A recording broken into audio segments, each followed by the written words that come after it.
Hey guys. Okay, so what I'm going to do is I'm going to make what's called a surface gauge.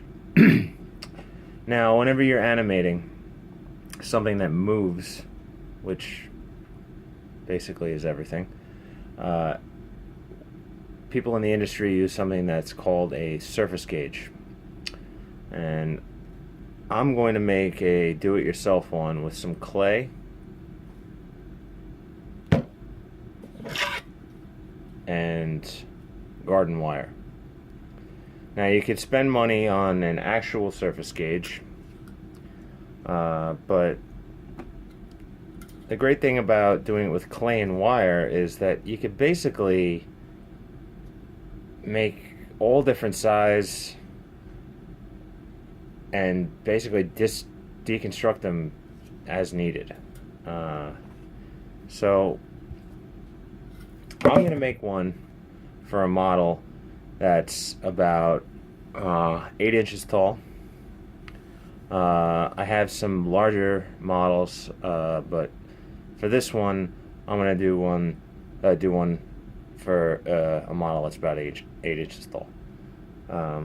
So, what this is for is basically in between frames, and I haven't gotten into any of the technical aspects of what this is and what you're supposed to do for animating it, which I'll do in the next video.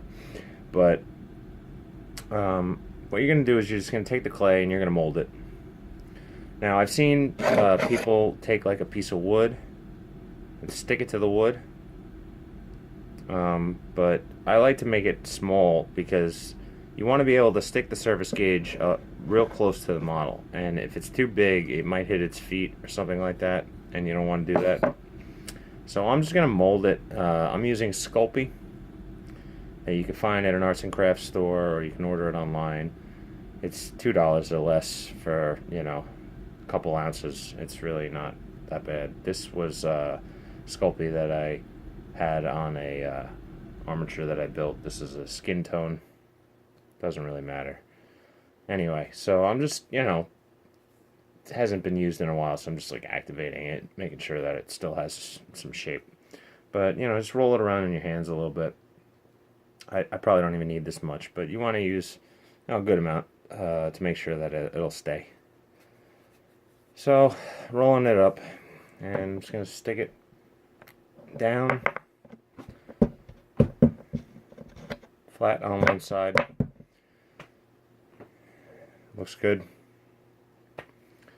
And then you're going to take the armature wire, and this is going to be basically the arm of the surface gauge. Now, it's okay if it's too long, you could snip it. That's definitely going to be long enough there. So, I'm just going to grab some snips.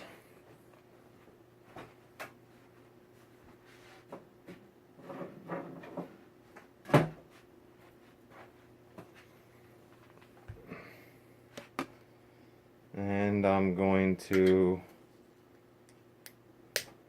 bend the wire off. And I'm going to stick it in my clay. Clay and wire are best friends. And it'll stick out straight like that. Okay? Make sure that it's centered and tight. And then stick it straight up. Now, remember that you want it to meet the point on the model every time. You might want to take a little bit of extra clay like off the side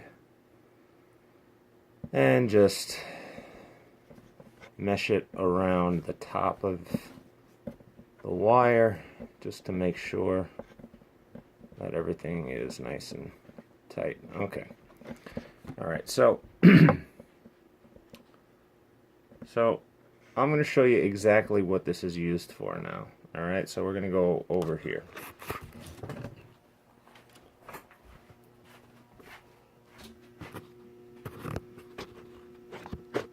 Alright, remember this guy? Well, if I animate him moving, in between frames, sometimes you might knock into him, you might move an arm, his feet might slip, you know, and that's bad. Right now I have one foot tied down. See?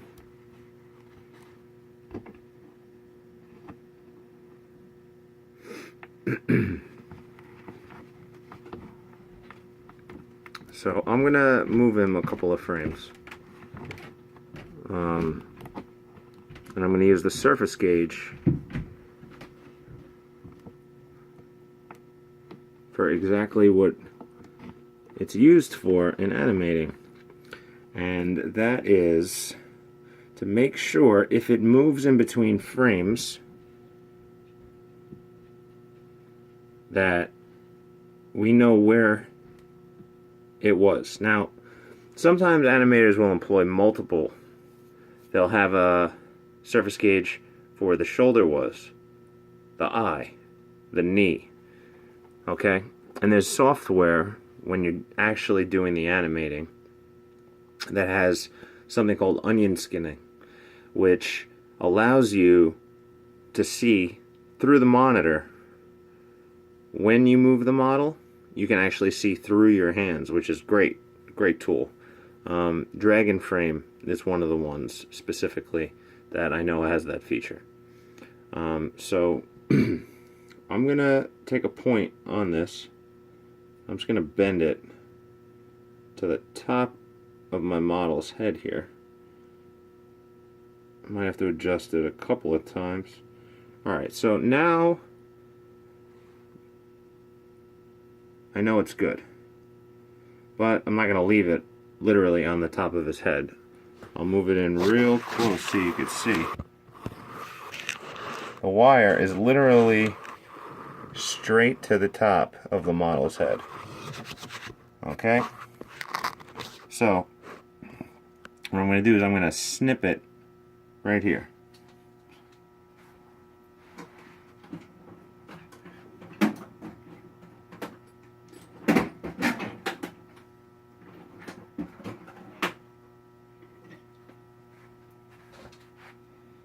Alright, so I'm going to cut it.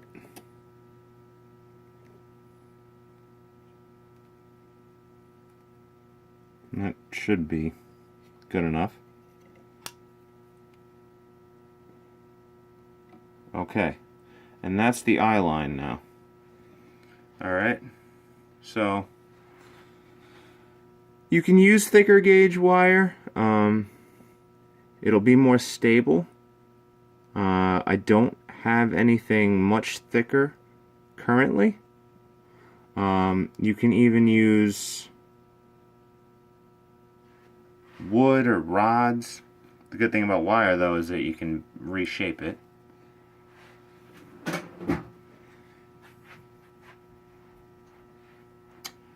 But for right now, this is what I'm using. So, he still has his 1 foot tied down. Now, I'm not going to actually go into the specifics of animating a walk. I'll save that for a separate video. But his right foot is the loose foot. Left foot is planted. So I'm going to shift his weight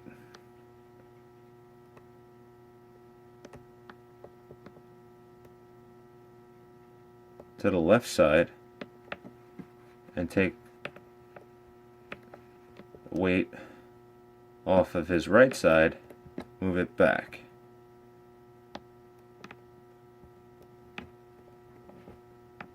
Because you know how you swing your arms when you walk like that? The arms move twice as fast as the legs do when you walk. Now, not everyone's the same.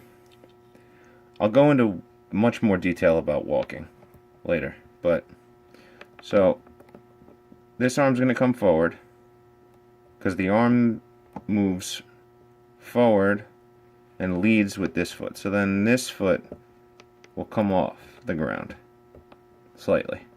Okay, and he's going to shift his weight this way. Okay. Now the reason I'm using this figure is because it's a very stable model. So this is the passing motion, where I can move my foot underneath his foot. And make sure that you always readjust the head. And so you can see where his eye line was, and now it's not. Okay, so he was here. Alright, and this is where I would take a photo. Now, swinging the arms more, he would come this way, straightening the foot, coming down towards this hole, with his arms coming down, still on the surface gauge. Remember to adjust the head like that. Now, surface gauge is still in line, so I'll back it up a little bit. And then I would take another picture. Now this is where I would line up the foot in this hole and then put another rod. So then I would go over here,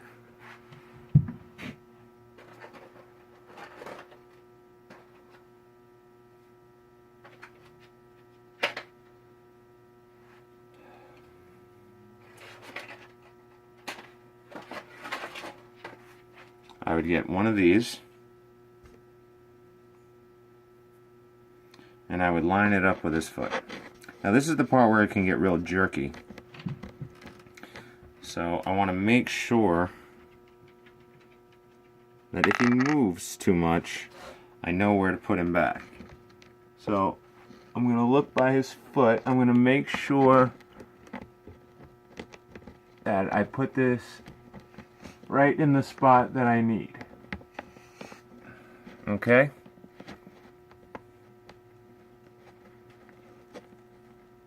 Okay, so it's in his foot now. I'm going to take the hex nut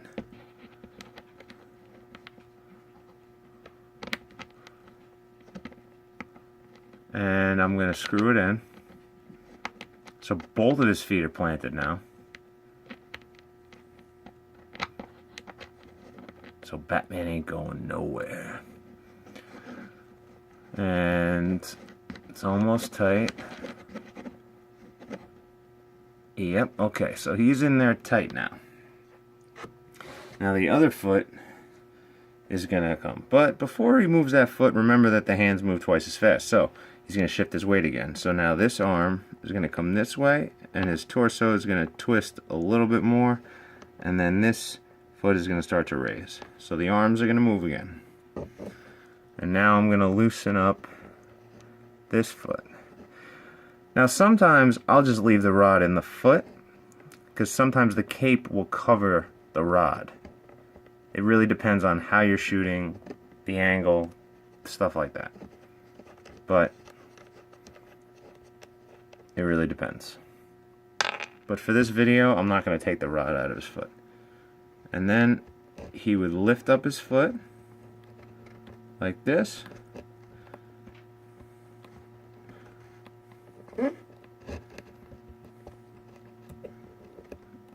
And I would see him start to move forward. Adjust his head again. Still in line with the surface gauge. I'm going to back the surface gauge up a little bit.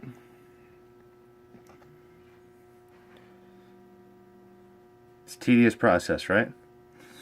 And then I would take another picture. Next frame. Straighten out the arm a little bit. Starting to swing back now. And this foot is going to come off the ground. Now, I said I was going to leave the rod in, but I really can't because it's got to come off the ground. So I'm going to unscrew the foot, the rod.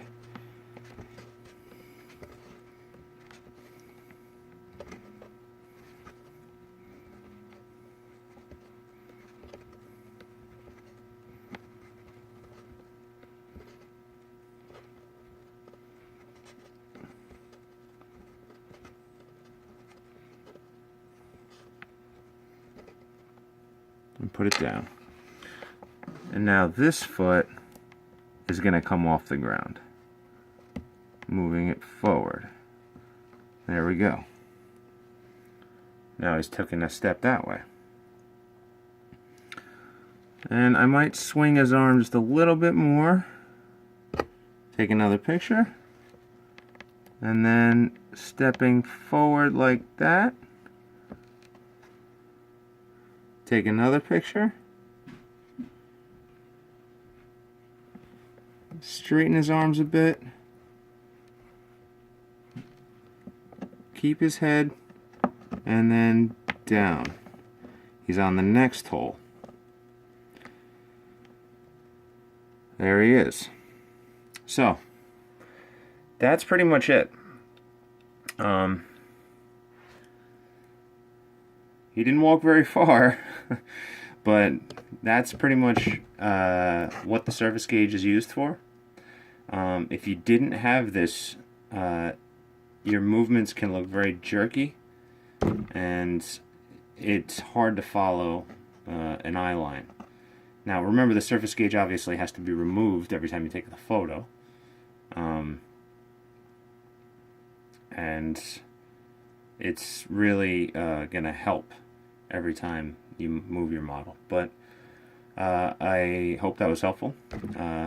Next time we'll actually walk the model. Thanks.